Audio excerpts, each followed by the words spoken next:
Okay, so now let's get to R2. R2. R2 says that you need government spending on human capital.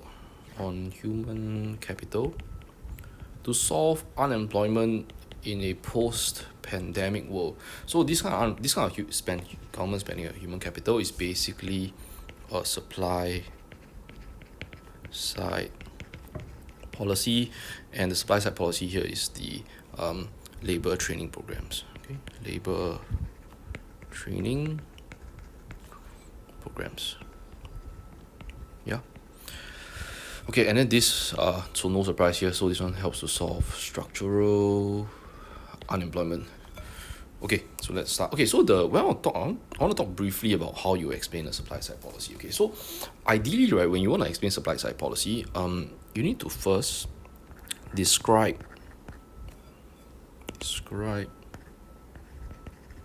the policy to me.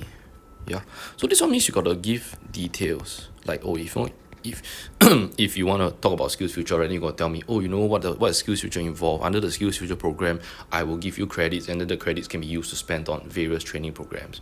So the first thing you want to do, you want to describe the policy. Otherwise it's very dry. You just tell me, oh, SSP, and then you just move on. Okay, so you want to just describe the policy to me, and then after that, the next step will be then to link to the macro goal.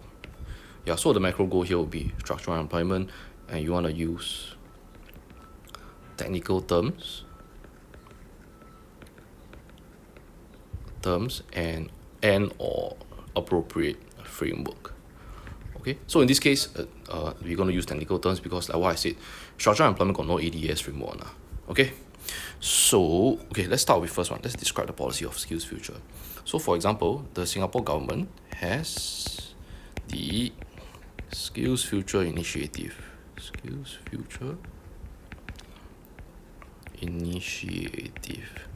So you can describe to me and tell me, basically all Singaporeans age 25 and above will receive $500 in skills future credits. Okay, and then what can you use the credits for? You can use the credits can be used to offset the fees on relevant training courses. Okay, so the first thing you want to do is you describe the policy to me. Yeah. Okay, then next thing you want to do is you link to the macro goal. I'm not used to the panel being here. Okay, so you want to link to the macro goal next. So for linking to the macro goal, you want to make sure you use the technical terms. So for the case of structural employment, again, it's the mismatch of skills. Yeah. So let's change the color. Let's resume using black. So this helps to decrease the cost of training for your workers and increase the likelihood they do go for training. They can go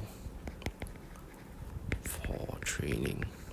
So then if you remember what happened was the post-pandemic world, there was this innovation-based investment, right, and automation will cause these low-skilled workers to be laid off, and then they don't have the skills to move into other sectors. So we want to make sure that we give them the skills that can allow them to move into other sectors. Yeah, so this, by completing their training,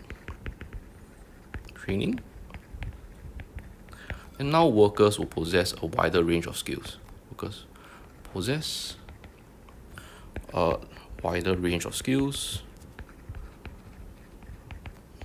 So two things can happen when you have a wider range of skills, right? Firstly, you can work with capital equipment.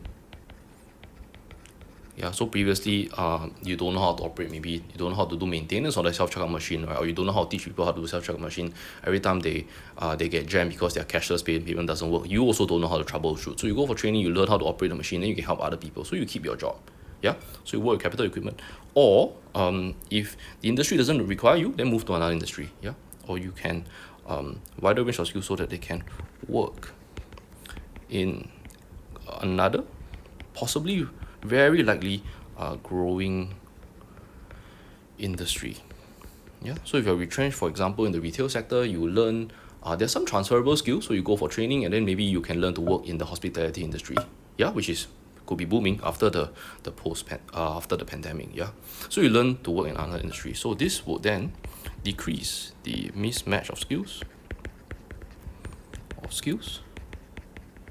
and increase labor mobility. Okay, so that when workers retrenched from one sector, retrenched, okay, let me push this down a bit, retrenched from one sector can find a job in another, find a job in another. Okay, so this will then get to your destination, that will alleviate structural unemployment. Yeah, so I think when you explain the supply side policy, it's just good to have that two sections. So just describe the policy first, give me details about it, then after that link to the macro goal, like so. Okay, it's not done. It's a pretty long question. So next thing you want to do is you want to evaluate, right? Oops, I should switch to the pen. So next thing you want to do is use the pen. Okay, so next thing you want to do is you evaluate on the supply side policy. So if this is so great, why don't everybody do it? So there are two reasons, right? One is that it takes a long time, right? So training courses can last for months, and those that require very deep skills require you to even maybe do an apprenticeship that will take years. Yeah, training takes months, and maybe the employee has to go for on-the-job training. Have to go for on-the-job or training, or even long periods of apprenticeship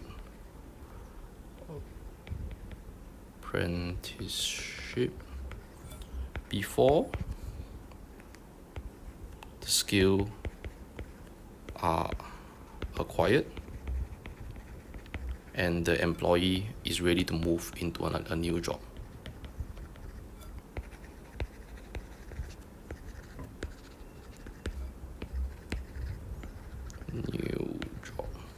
Okay, so that's one. It takes a long time. The other one is that it sounds great, right? But actually, some jobs do require foundational skills. So what I mean, the kind of language mastery you need for a hospitality job is very, very different from the one you need from a retail job, right? So if you are not really very educated, then the language barrier can really be a big deal for you to move into the hospitality industry and then rise from there, right? So maybe some low skilled workers,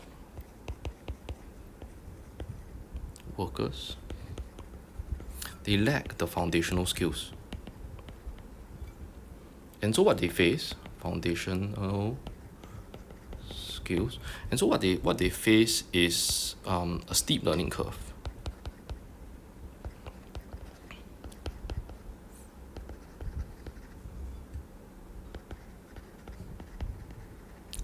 So if they face a steep learning curve, then it is a barrier for their labor mobility. Because they cannot, the training program, there's a labor mobility. Okay, because it's a barrier for them to take up the training and then move into another industry. Okay, so this is our R2. We explain how the policy works and then just give a bit of comment on the evaluation.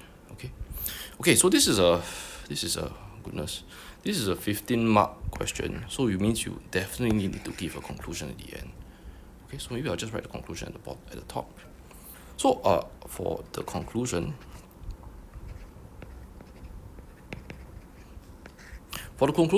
my advice is make sure you sign. Okay, I'm going to shift this up a bit so So I have some space to write. Okay, so for the conclusion, my suggestion is to signpost and just put in conclusion. Okay, so signpost, clearly that you're concluding. Yeah. Okay, then we check back what the question is asking for. You want to make sure that your conclusion answers the question.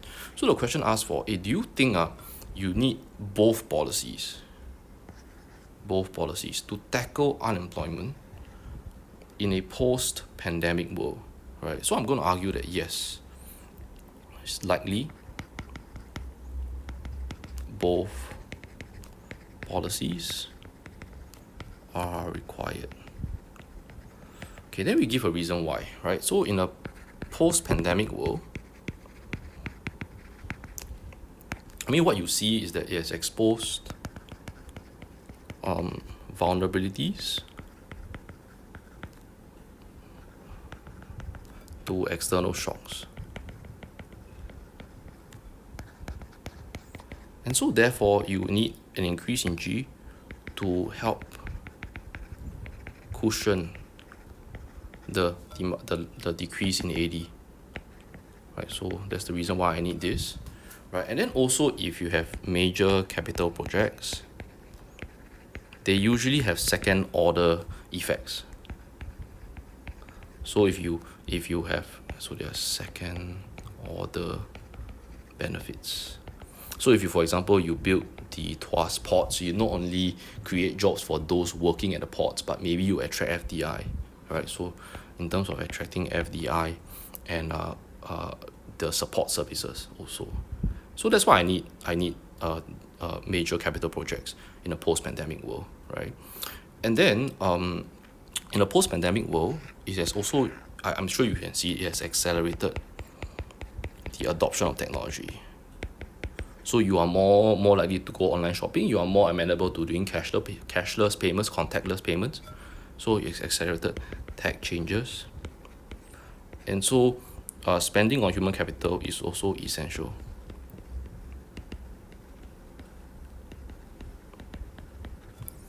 Also essential to this. Okay. Therefore, just good to just reiterate the stand. Therefore, likely state your stand very clearly in case he missed it.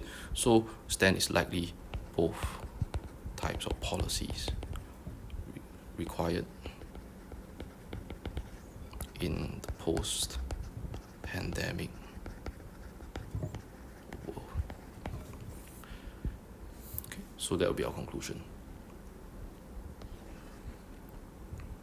So that's it for question 46b.